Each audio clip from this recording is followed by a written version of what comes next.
बिस्मिल्लाहिर्रहमानिर्रहीम। अस्सलाम वालेकुम व्यूवर्स, मैं हूं एडवोकेट एहसन कुरैशी। आज हम डिस्कस करेंगे कि अगर दावे के अंदर या जवाब दावे के अंदर कोई स्कैंडलस या कोई ऐसा मवाद हो जिसको जज ये समझे कि ये जो मवाद है ये फेयर ट्रायल में डिले या तख़ीर का बायस बनेगा, तो उस स्कैंडलस या अननेसेसरी जो मटेरियल है, जो दावे या जवाब दावे में लिखा गया है, क्या उसको स्ट्रक आउट किया जा सकता है? उसके लिए क्या उसको जज साहब आर्डर कर सकते हैं कि इसको स्ट्रक आउट किया जाए, इसको रिमूव किया जाए? इस हवाले से आज हम डिस्कस करेंगे।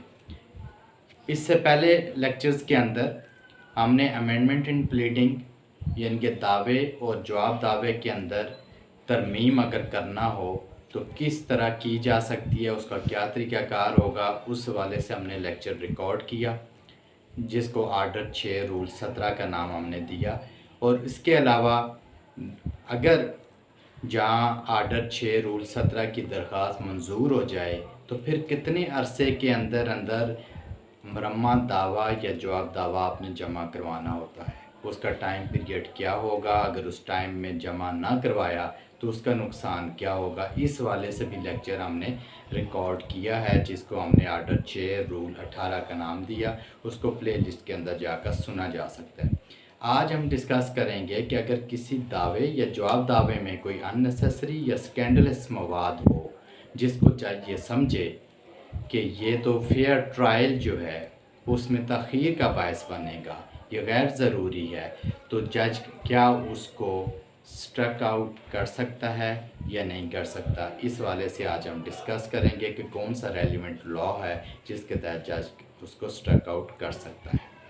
इससे पहले कि मैं अपनी वीडियो का बाकायदा आगाज़ करूं, आपसे गुजारिश है अगर आप मेरे चैनल पर नए हैं तो इस चैनल को सब्सक्राइब कर लीजिए और इस वीडियो को भी ज़्यादा से ज़्यादा लोगों तक शेयर करें ताकि ये मालूमाती वीडियो ज़्यादा से ज़्यादा लोगों तक पहुंचाई जा सके।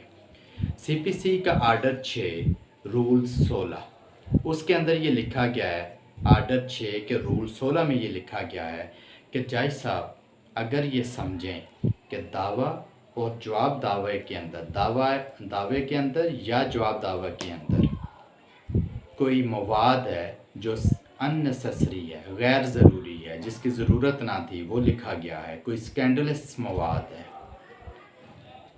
जिसको लिखने की ज़रूरत ना थी और जो फेयर ट्रायल जो केस को मुंतकी अंजाम तक पहुंचाने में रुकावट तख़ीर का बायस बनेगा या रुकावट बनेगा, उसको डिले फेयर ट्रायल में तख़ीर का बायस बनेगा, उसकी ज़रूरत ना थी, तो जज साहब उसको स्ट्रक आउट करने का हुक्म दे सकते हैं। ये पावर उनको आर्डर 6 रूल 16 के अंदर दी गई है। Thank you so much.